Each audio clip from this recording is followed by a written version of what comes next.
Hi, I'm Nat Faxon. And I am Jim Rash. And you are watching Pretentious Film Majors. See, I knew how to find the mic. Always find your mic.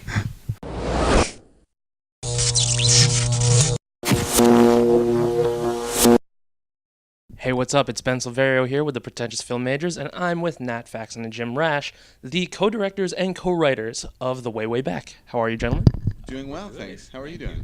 I'm all right. Yeah. You know, weather's nice today. Thanks for bringing the nice weather with you. Well, that's what we do. That's how we roll. That's how we roll. So, first of all, congratulations on the Oscar. It's not every day that we get to hang out with Oscar winners. So, as writers, you guys write what you know. So how much of The Way, Way Back is autobiographical for you two? The first scene is autobiographical, and the first scene being the scene where Steve Carell's character is Trent's asking our lead, Duncan, what he thinks he is on a scale from 1 to 10, and the kid saying 6 and him saying 3, and going on to explain that he thinks he needs to take advantage of his summer. That whole thing in a car, in a station wagon, in fact, when I was 14, happened to me. It was a conversation I actually had with my stepfather at the time when I said 6, he said 3, and then he went on to explain that I needed to come out of my shell, was sort of the message he was trying to give me. So we had that. So that was the one piece that was autobiographical. Yes. So then where did the rest of it come from? Our minds, our imaginations. No. A deep love of water parks. Yeah. Certainly growing up, we went to our fair share. And then also, we also share the experience of going to having those summer vacations in particular spots where you return every year.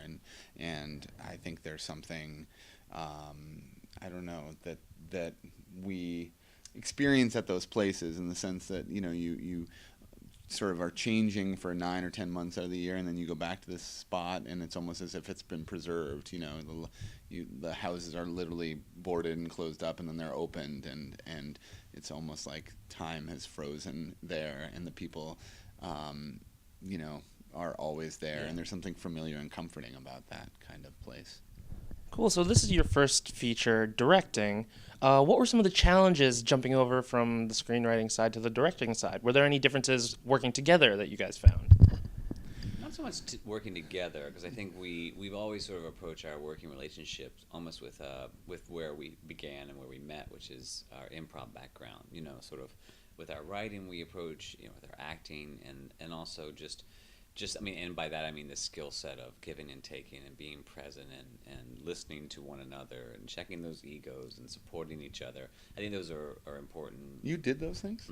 No. I'm saying what you have to do for me because I deserve it. Right. So right. I don't know what you deserve. But, as far as directing, yes. I mean, this was going to be a whole new, all we could take with us was experience as actors working on set. The advice from fellow or from directors and first timers and second timers along the way, but all that advice will not prepare you for your own unique experience, which I think they would all agree with. So for us, it was surround ourselves with crew to be envied, in the sense that we had so many seasoned department heads, to help bring our vision to life, and then the rest of it really was just a day by day and trusting that we understood this script so well and the story that we lived with for 8 years, and that we as actors know what we appreciate talking to actors on set. So I think those were our strong sets, and then everything else was really a learn every other aspect of the movie making process. Yeah, learn by doing. I think there are certain challenges that you can't necessarily prepare for, such as 2 days of pouring rain, the first 2 days of shooting, and immediately getting behind. And it was really, the obstacles were logistical ones. I think, like Jim said, creatively we were in a good place in terms of our vision, for the movie and what we both wanted, and feeling unified on that front. But the unexpected is something that you just have to take on as it comes. So for your first feature, you guys managed to land a really amazing cast, like Sam Rockwell. The list goes on. So how did the casting process go? Were some of these people the people that you thought of from the beginning when you started, pre-production and everything? Well, we did write this 8 years ago, and so there were certain, I would say, templates maybe. We didn't really write with anybody in totally particular in mind. Certainly Owen was sort of based on like a Bill Murray from Meatballs, and I guess we did consider, we did think of Allison early on when we were writing Betty, but for the most part it was sort of when we decided to direct ourselves and sat down collectively with our producer Kevin Walsh. It was really about who best fit these parts. And even though some of them are playing against type, for us that was exciting, and they had something in their character that actually worked for the role. Specifically, Steve Carell, has that innate likability that Trent did need to have, even though he is a sort of complex, tragic male character. And Sam Rockwell, does tend to play maybe more seedier characters in some of the things that he does, but you get to know him and he has this warm charisma and this caring nature that I think was so crucial to Owen. So we just tried to surround ourselves with people that we admired and had long respected, and slowly but surely the movie started to populate itself with these great people, and I think we were obviously incredibly fortunate that they came aboard. So looking at your careers individually for a second, Nat, I know that you were involved with Star Wars Detours, and I was Yes. wondering how you got involved in it, and when will the public finally get to see it? It's a great question. I don't know. I got involved. I auditioned. I had worked a little bit with Seth Green and Matt and those guys on a pilot that didn't get picked up, but I had played a voice in their show and had a little experience working with them creatively, and we had a great time doing it. And then they said they were sort of doing this other thing that was very confidential that we couldn't talk about, and but that they would wanted me to audition, and so I went in having really no clue what it was. And you sort of can you read the sides and you sort of, it's they hid the names of the characters and stuff, so you kind of have an idea that maybe something is related to a bigger thing, but we did, I think, like 2 full seasons, recorded like a ton of material for it, and I think things got slightly complicated with the Lucas selling to Disney, and then also with the new Star Wars coming out, that J.J. Abrams is doing. And so I think they are sort of trying to figure out how best to position the show. And so I'm not sure in the immediate future whether this is something that will be seen, because I think they're weary of inundating maybe the, marketplace with so much stuff that is, both in comedy, and then you also have the movies maybe, and I think they were weary of that. So I think hopefully at some point the time will come for it, because it's a very funny show, and it's littered with hilarious, talented comedians. So I think there will be a light at the end of the tunnel. It just may be a bit of a long tunnel. Oh, well, I can't wait. Yeah. So, Jim, of course, Community is coming back, and Dan Harmon is coming back. Yeah. So I was wondering what your reaction was, and if you had talked to him at all about the Dean's direction in the upcoming season. Not yet, no.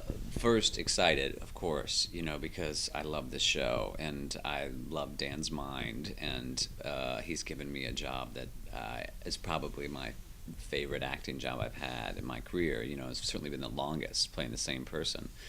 And so I know we're all very excited. They're back at work. We don't go back to work till August 19th. I think we're planning to each individually or as a group get to sit down with him, before we start. So I think I'm doing that like the beginning of August or something.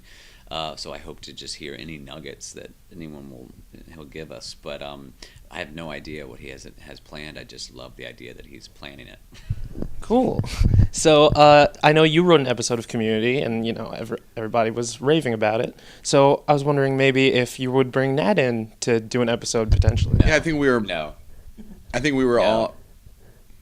Never. I had hoped. Never. I would just Could love the not imagine opportunity a to worse do idea. something. So, I guess Stop talking. we're considering it. Okay. No, we would love writing together. So it the same sort of thing we talked about. Yeah, any and all times. Cool. So what is next for the duo of Faxon and Rash? Well, we started our own fragrance, Yeah. which we're excited about. It's called rejection. I know some good people who would buy a lot of that. Yeah. These guys.